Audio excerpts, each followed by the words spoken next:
So what we are seeing is an assessment of the state of the art with actually, we have to see it fair, a very difficult scenario. Dalmarnock is very realistic. These are the real fires that are happening out there, whereas the tools that we are using is more or less like an empty room, or there is a square, and it has a pool fire in between, in the middle, and you ignite it. That's the kind of tools that we are using FDS for the validation, but it's being used for realistic scenarios like this one. So what we see is large scatter, much larger than the error associated with the measurements or associated with the repeatability of the experiments. And if somebody's interested in this, you're welcome to ask me about it. Otherwise, I will run out of time.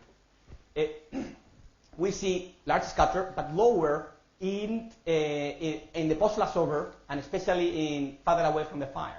That's interesting, no? This is what we were talking before about the near field and the far field.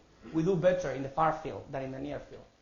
And the results are very sensitive to the a priori assumption, and especially to the values that we look in the literature. We see that is a value. This fantastic paper has this value. I put that into my model. Oops.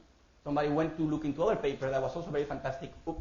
Okay? So there is a divergence. This methodology are not robust. And it could be said, although it is really not our objective, that out of the 10 simulations, one did well, so they did quite well, but not as much as you could think that FDS can do. 3 did decent, and 6 did poorly.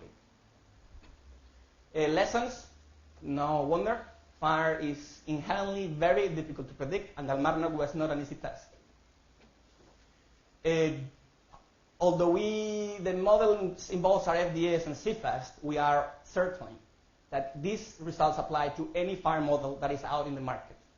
We are absolutely certain about this.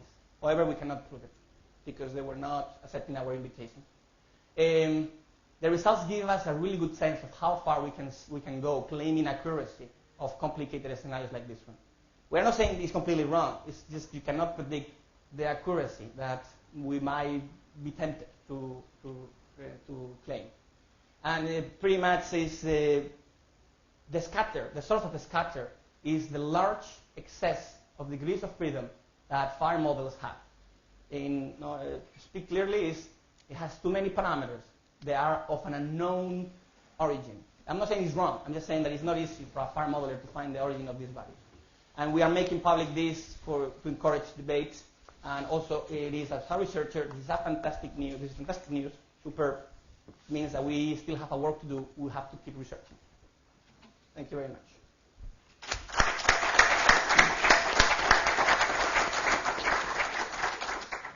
Thank you, Dr. Rein, for your excellent presentation.